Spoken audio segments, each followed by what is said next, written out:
भाई साहब 5 किलो चीनी दे दो। अच्छा भाई, देता हूँ।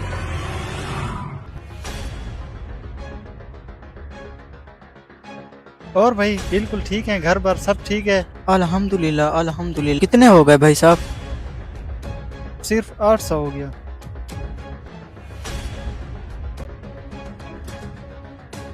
यार इसका इतना वजन क्यों कम लग रहा है? लगता है दुकान वाले ने मेरे साथ कोई फ्रॉड किया है। भाई साहब क्या हुआ? यार मैंने दुकानदार से 5 किलो चीनी ली, लेकिन मुझे नहीं लगता ये 5 किलो। हाँ जरा इसे चेक करो ना। हाँ ये 5 किलो से बहुत कम है। लगता है दुकानदार ने कुछ गड़बड़ जरूर की है। हाँ बिल्कुल उसने चीटिंग की है। मैं दुकान पर जा रहा हूँ चीनी लेने, देखते हैं वो क्या फ्रॉड करता है, तुम उस पर नजर रखना।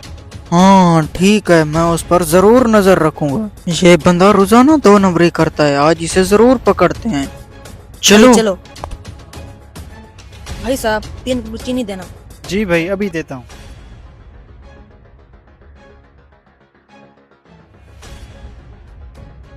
अच्छा ये हरामखोर इस तरह 2 नंबरियां करता है लोगों के साथ।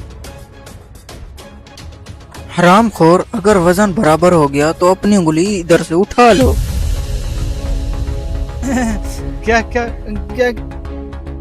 इस तरह तो 2 नंबरियां करता है, बेशर्म बंदा। मैंने सब कुछ अपनी आंखों से तुम कहाँ देख के साथ लिया दो आज। नंबरी करते हो? आपको शर्म नहीं आती? भाई साहब आपने कितने किलो चीनी ली? 3 किलो। चलो इसका वजन करो, कितने किलो है? हरामखोर के काम चेक करो, 1 किलो भी चीनी नहीं हुई। इस तरह ये फ्रॉड करता है। कुछ नहीं भाई, वो थोड़ा कांटा खराब हो गया ना, इसी वजह से। चल पकड़ इसे।